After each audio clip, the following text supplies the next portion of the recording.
Welcome home. Katakan kiri dan kanan saudara, home sweet home. Puji nama Tuhan. Saudara, kita terus berdoa supaya Tuhan mengizinkan kita dalam waktu yang mungkin tidak terlalu lama lagi kita bisa kembali bertatap muka secara fisik. Ya, kita berdoa terus saudaraku, sampai hari ini kita masih beribadah secara live streaming. Saudara, hari ini saya akan membawakan pesan Tuhan dengan judul PSBB kok jadi sering bertengkar ya. Mungkin cukup banyak keluarga-keluarga yang mengalami hal ini. Karenanya saya mau mengajak kita hari ini untuk merenungkannya saudaraku.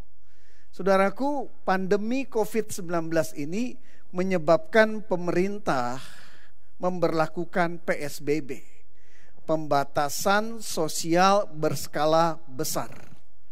Akibatnya apa saudaraku? Akibatnya sebagian besar waktu dari sebagian besar orang itu berada di rumah.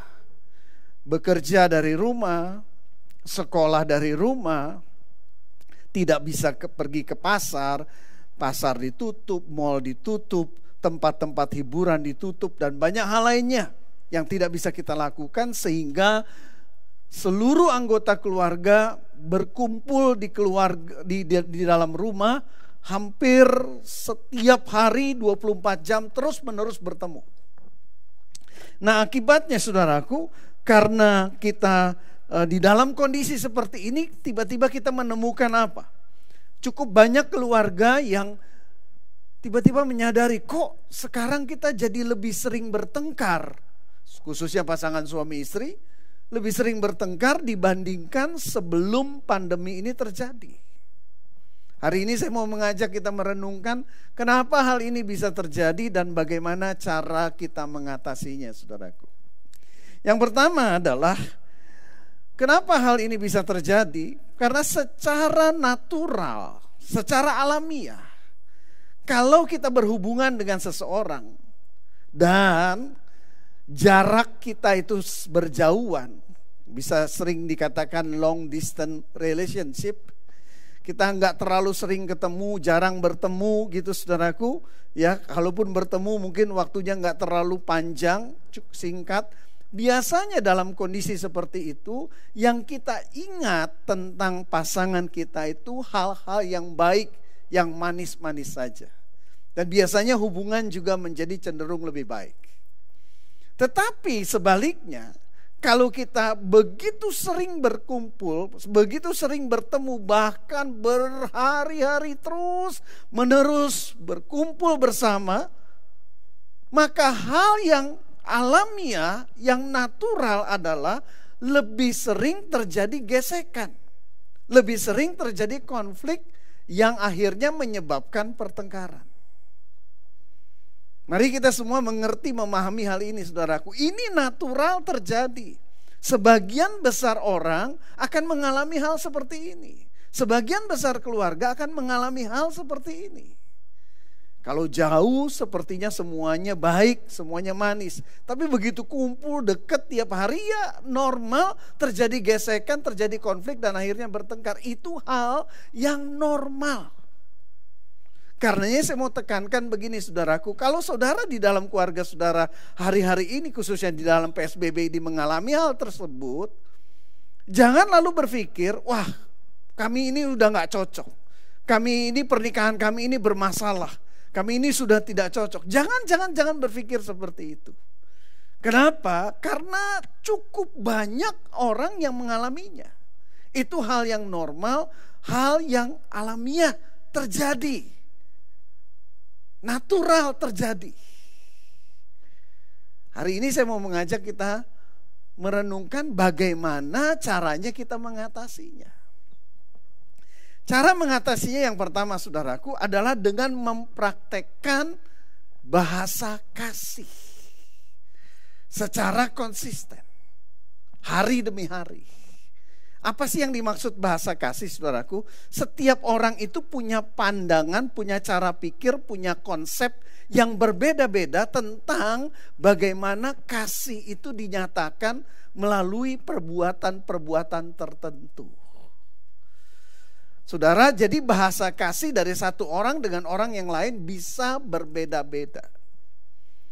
Konsep seseorang untuk bagaimana kasih itu seharusnya dinyatakan melalui perbuatan tertentu itu bisa berbeda-beda. Nah, waktu orang lain menyatakan kasih kepada orang tersebut dengan bahasa kasihnya, dengan konsep berpikir dia tentang bagaimana kasih itu dinyatakan, maka dia bisa merasakan kasih, dia dikasihi. Tapi seandainya orang lain menyatakan kasih dengan perbuatan, dengan tindakan yang tidak sesuai dengan bahasa kasih orang itu, maka orang yang dikasih itu bisa merasa tidak dikasihi.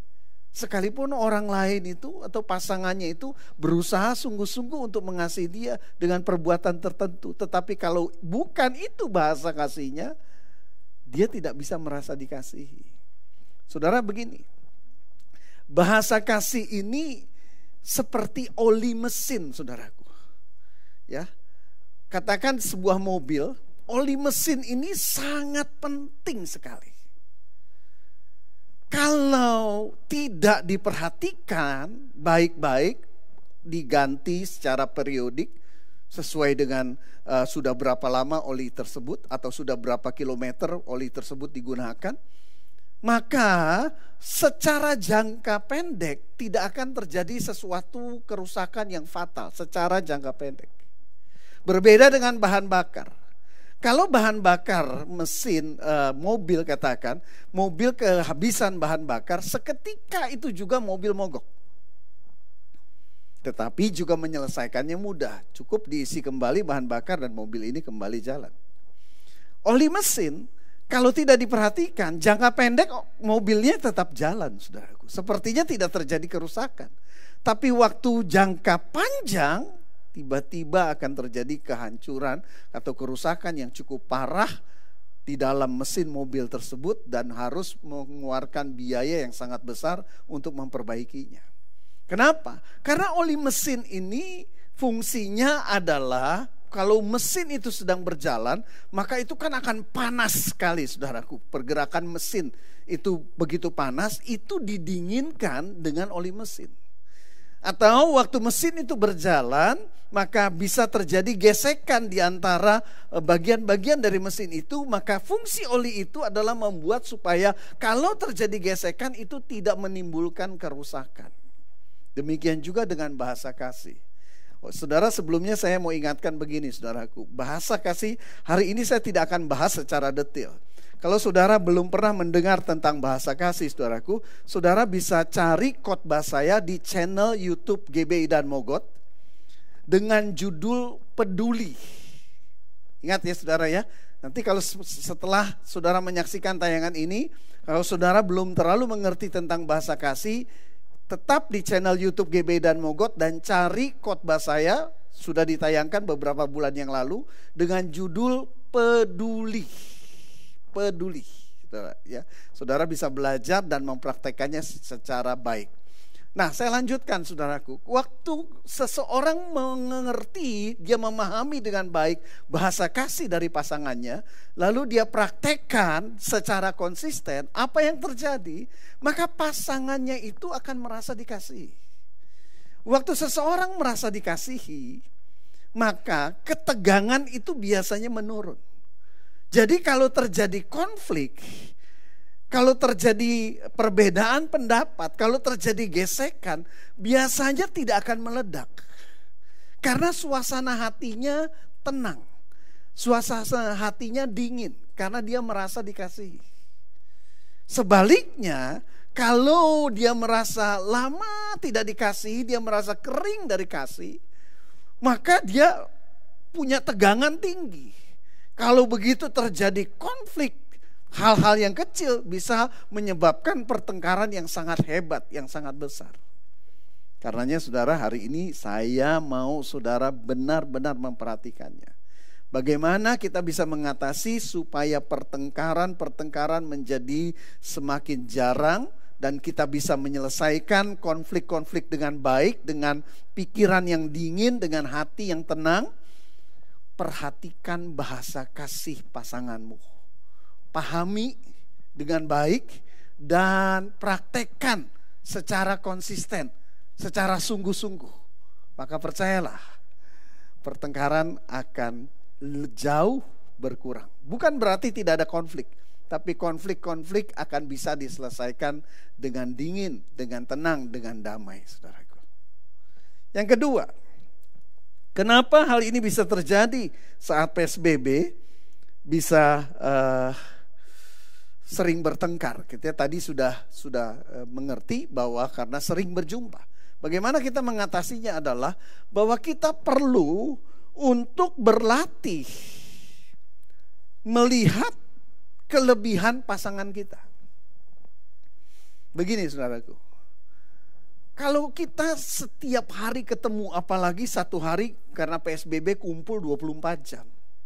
Kebaikan-kebaikan dari pasangan kita itu jadi sesuatu yang sangat terbiasa. Dan waktu sudah sangat terbiasa, kita dengan mudah melupakan hal-hal yang baik dari pasangan kita. Sebaliknya kita terpancing untuk melihat hanya kepada hal-hal yang buruk. Nah ini yang menimbulkan kita menjadi emosi, kita menjadi gampang tersinggung, kita menjadi mudah marah seperti itu. Karena yang kita lihat hanyalah hal-hal yang buruk saja. Kita dengan mudah melupakan hal-hal yang baik karena terbiasa. Sudah sering kita alami. Karenanya saya mau ingatkan. Mulai hari ini perhatikan baik-baik saudaraku. Mulai biasakan untuk kita berlatih terus melihat dan mengingat kelebihan, kebaikan-kebaikan dari pasangan kita. Salah satu cara untuk membantu begini saudara. Kalau kita merasakan kebaikan dari pasangan kita, atau kita saat ini merasakan akan kelebihan tertentu dari pasangan kita, tolong katakan terima kasih dengan tulus dan berikan pujian. Jangan lupa ini. Waktu kita rasakan, waktu kita alami, waktu kita lihat kelebihan pasangan kita, tolong jangan lupa ucapkan kata terima kasih dengan tulus. Dan ucapkan kata-kata pujian yang tulus tentang hal itu. Hal ini untuk memudahkan kita mengingat. Oh, pasangan kita ini punya kebaikan-kebaikan ini. Punya kelebihan-kelebihan ini. Jadi kita tidak hanya terfokus kepada kelemahannya, kepada keburukannya, kepada kesalahannya. Tapi kita juga mengingat dengan baik, pasangan saya punya kelebihan-kelebihan ini, punya kebaikan-kebaikan ini, dan saya mensyukurinya. Ingat saudara ya, praktekkan. Jangan pernah lupa mengucapkan terima kasih dengan tulus. Dan ucapkan pujian setiap kali kita merasakan kelebihan ataupun kebaikan dari pasangan kita itu. Yang ketiga saudaraku, bagaimana kita mengatasinya adalah kita berlatih untuk menyadari akan kesalahan atau kelemahan kita. Ya. Tadi kita berlatih untuk melihat kelebihan dari pasangan kita. Yang berikutnya, yang ketiga adalah kita berlatih untuk menyadari kesalahan kita, kelemahan kita. Supaya apa? Supaya kita tidak terlalu menuntut pasangan kita. Banyak orang mengajukan banyak tuntutan karena dia merasa dia sudah baik. Sementara pasangannya banyak kesalahannya. Wah, kamu mestinya begini, kamu mestinya begini, kamu mestinya begini. Gak pernah muji, gak pernah mengucapkan terima kasih. Ya, tapi terus tuntutan demi tuntutan, tuntutan demi tuntutan, dan ini akan memperburuk suasana, dan kalau ada perselisihan pasti akan meledak, saudaraku. Biasakan kita, selain kita memperhatikan kelebihan pasangan kita, mulai sadari kita ini punya banyak kelemahan, kita ini banyak kesalahan, dan waktu kita menyadarinya kita ucapkan permohonan maaf dengan sungguh-sungguh. Mohon maaf ya, saya melakukan kesalahan ini. Mohon maaf ya, saya masih lemah dalam hal ini. Hal ini selain untuk memperbaiki hubungan kita dengan pasangan, biasanya waktu kita mulai mengucapkan kata permintaan maaf dengan sungguh-sungguh, maka suasana akan langsung turun, akan langsung lebih dingin, lebih baik. Dan yang kedua, waktu kita mengucapkan itu, kita juga menyadari bahwa kita punya kelemahan, kita punya kekurangan, sehingga kita tidak terlalu banyak menuntut pasangan kita. Saya ulangi saudara ya. Yang pertama, praktekkan bahasa kasih. Pahami bahasa kasih pasangan saudara dan mulai praktekkan dengan konsisten. Sehingga pasangan kita akan merasa dikasihi dan hatinya menjadi penuh dengan damai dan sukacita. Yang kedua, selalu coba latih diri kita melihat kebaikan-kebaikan dari pasangan kita. Kelebihan-kelebihan. Dan waktu kita merasakannya, jangan lupa segera ucapkan terima kasih dan berikan pujian. Dan yang ketiga, kita belajar menyadari kelemahan-kelemahan kita dan kesalahan kita. Waktu kita sadar, cepat ucapkan permintaan maaf kepada pasangan kita dan berusaha untuk memperbaikinya. Saya percaya hal-hal ini akan membantu mengurangi pertengkaran di dalam keluarga kita. Nah, apa penyebab kedua di dalam PSBB ini kita lebih sering bertengkar, saudaraku? Pandemi COVID-19 ini menyebabkan terjadinya banyak sekali tekanan-tekanan di dalam kehidupan setiap manusia di seluruh muka bumi, termasuk saudara dan saya. Bagaimana kita bisa merasa tertekan? Yang pertama, ada rasa takut tertular penyakit. Ya, setiap orang saya kira memiliki rasa takut ini, cuma mungkin besarnya rasa takut yang berbeda-beda. Tapi setiap orang merasa takut. Bahkan juga mungkin kalau berpikir takut karena berpikir nanti kalau sampai tertular seperti apa, begini. Jadi sebagian besar orang merasa tertekan, kenapa? Takut tertular. Ya, jadi ini menyebabkan tekanan di dalam jiwa seseorang. Yang kedua apa, saudaraku? Krisis pandemi ini juga menyebabkan krisis ekonomi yang sangat hebat. Akibatnya apa? Bisnis rontok. Banyak orang yang mengalami tiba-tiba omsetnya berkurang drastis atau bahkan sama sekali nggak bisa berbisnis.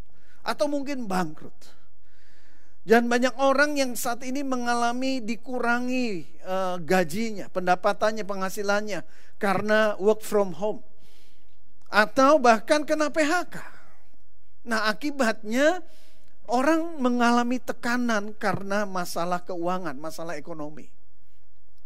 Tekanan yang lain akibat apa, saudaraku? Banyak sekali perubahan-perubahan yang mendadak. Perubahan-perubahan yang biasanya kita lakukan seperti ini tiba-tiba berubah. Kita harus melakukannya dengan cara yang berbeda. Ya, contoh meeting sekarang tidak bisa lagi secara fisik, harus online. Berbagai hal terjadi perubahan-perubahan yang sangat cepat. Saudara bayangkan kalau orang yang berjualan yang biasanya hanya menerima uang cash, tiba-tiba dengan pandemi ini orang cenderung untuk tidak menggunakan uang cash. Orang mau bayar dengan digital. Karena nggak terbiasa, bingung saudaraku. Nggak siap dengan perubahan-perubahan ini, dan ini menyebabkan banyak tekanan. Belum lagi saudaraku, karena anak-anak harus sekolah dari rumah, banyak ibu-ibu tertekan dan bahkan juga bapak-bapaknya. Kenapa? Karena harus ngajarin anak-anaknya. Kalau tadinya itu merupakan tanggung jawab guru-guru di sekolah, sudah tinggal terima beres, sekarang harus study from home. Ya, belajar dari rumah. Ibu-ibu jadi ikut bingung bikin PR, siapin tugas dan lain sebagainya, dan itu sangat menekan. Lalu apalagi saudaraku, kejenuhan, ya, karena berminggu-minggu bahkan berbulan-bulan berada di rumah terus, ya. Kita nggak bisa refreshing, kita nggak bisa bersosialisasi, bahkan ke gereja juga nggak bisa. Itu menimbulkan tekanan sendiri. Ada istilahnya saudaraku, cabin fever syndrome. Jadi karena tekanan pada jiwa seseorang karena berada pada ruangan yang sempit, pada ruangan yang terbatas dalam waktu yang cukup panjang, cukup lama. Ini menyebabkan cabin fever syndrome. Ya, ini tekanan-tekanan ini membuat kita gampang emosi. kita gampang lepas kendali, kita mudah tersinggung, kita mudah meledak. Akibatnya kalau ada gesekan-gesekan seringkali jadi pertengkaran yang hebat. Saudara, yang saya mau ingatkan sekali lagi, ini dialami oleh hampir semua orang.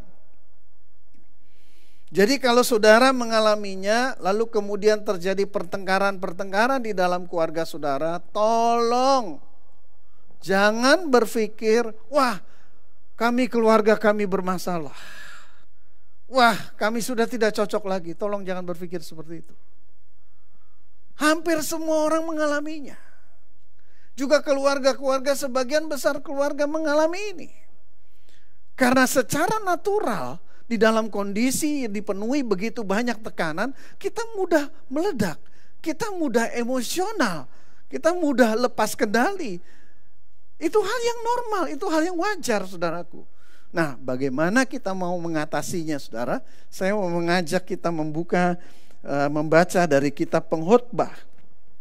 Pengkhotbah itu ditulis oleh Raja Salomo. Saudaraku, ini firman Tuhan. Dan ditulis oleh seorang yang punya hikmat yang paling besar, yang tidak pernah ada sebelumnya dan tidak pernah ada lagi sesudahnya. Raja Salomo menuliskan di dalam kitab Pengkhotbah pasal keempat ayat 9 sampai 12. Perhatikan baik, saya akan bacakan.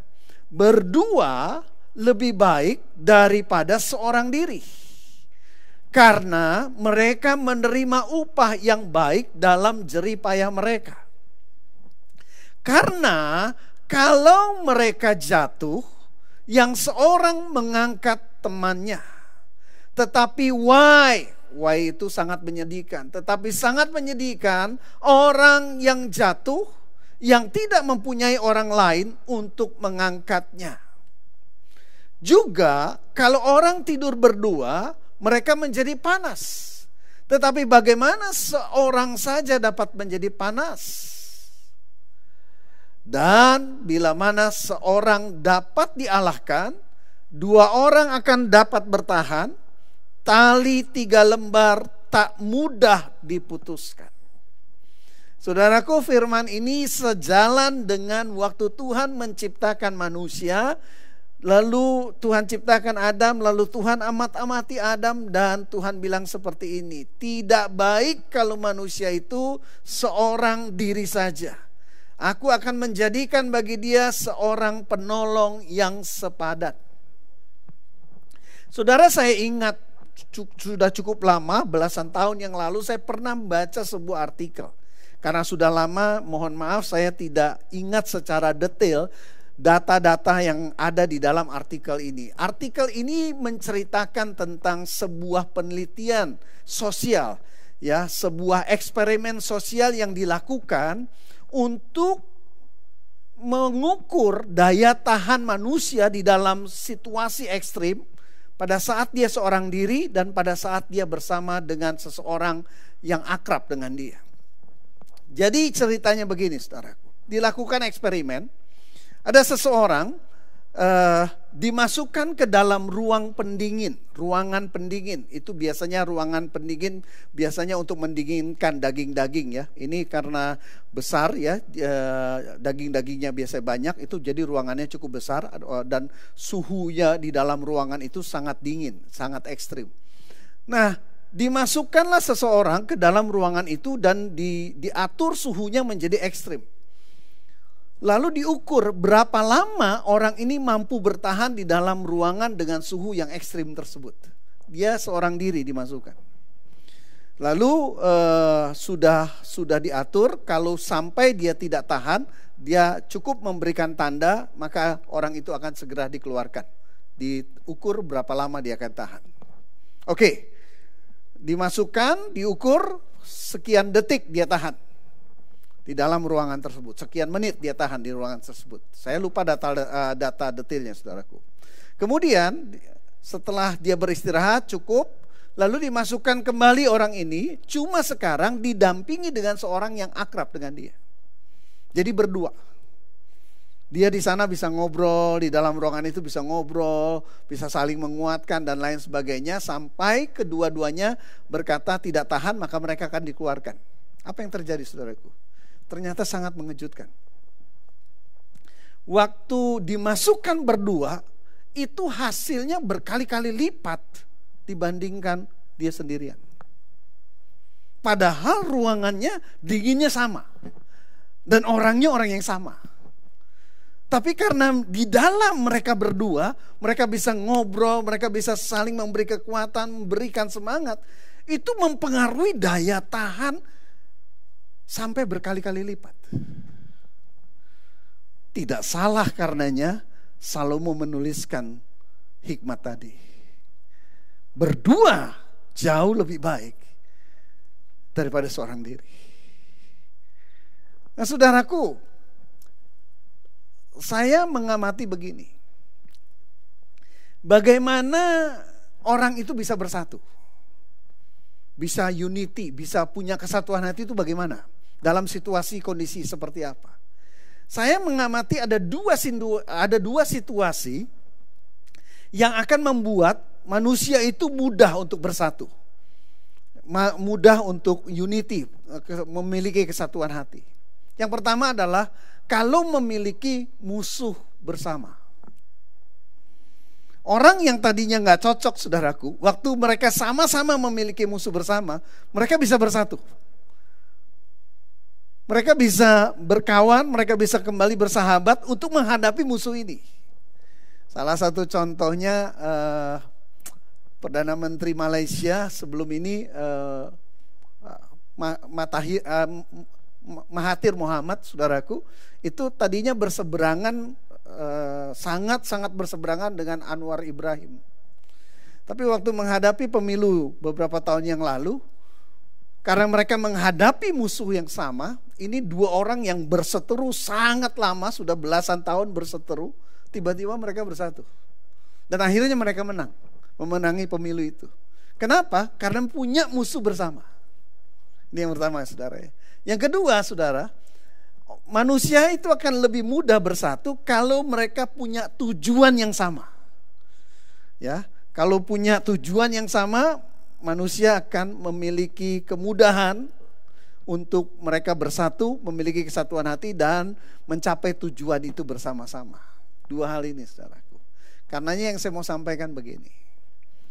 Tolong di dalam situasi pandemi yang membuat krisis dan menimbulkan begitu banyak tekanan di dalam hidup kita, pandanglah pasanganmu itu sebagai hadiah dari Tuhan, sekutumu,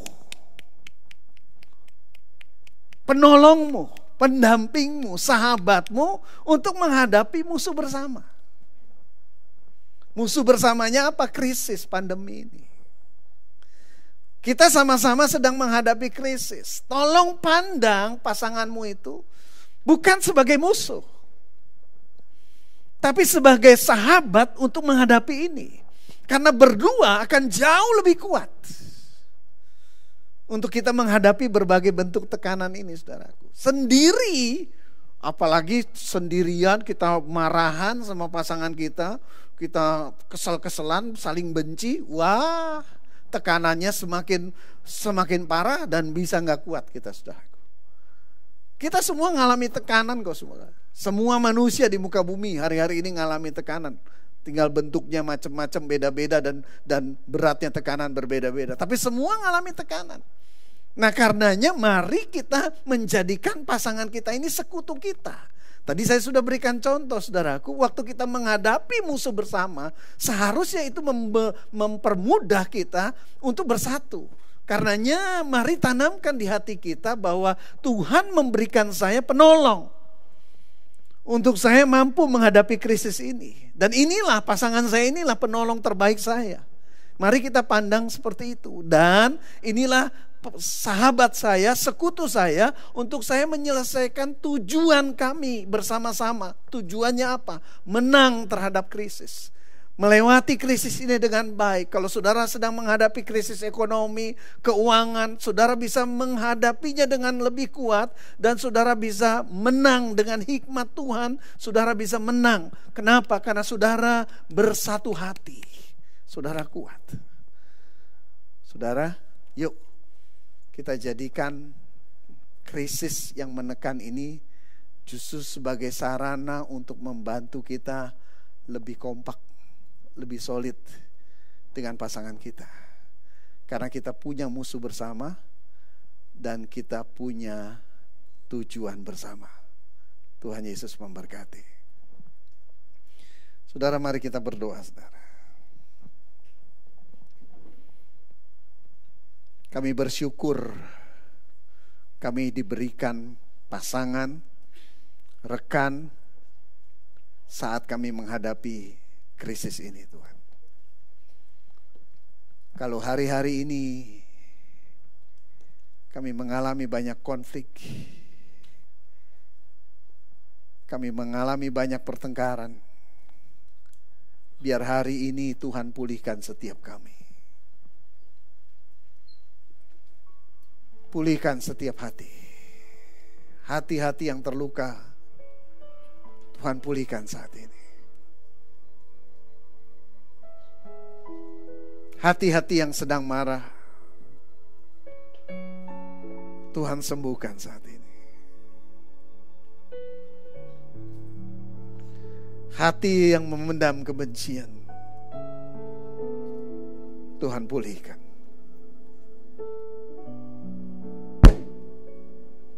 Saudara, kalau saudara saat ini bersama dengan pasangan saudara, boleh bergandengan tangan. Saya mau berdoa buat saudara.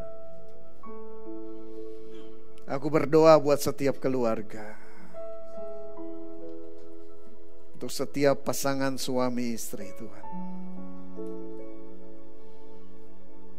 Banyak hal melampaui kemampuan kami, Tuhan. Tapi kami percaya Tuhan Maha Kuasa. Amin. Biarlah Tuhan turun tangan saat ini dan jamah setiap suami istri. Bahkan juga hubungan orang tua dan anak, kalau selama ini tegang. Hubungan kakak dan adik kalau selama ini banyak konflik. Biar hari ini Tuhan berbicara dan Tuhan pulihkan. Tuhan sembuhkan setiap luka. Dan Tuhan beri kemampuan untuk kami memaafkan, untuk kami mengampuni. Tolong ubah sikap hati kami, ubah pola pikir kami, ubah cara pandang kami. Kami tidak lagi melihat sebagai musuh, tapi kami melihat sebagai sekutu kami, untuk kami berhasil menghadapi krisis ini dengan baik. Pulihkan, sembuhkan Tuhan. Terima kasih Bapa. Dalam nama Yesus kami berdoa.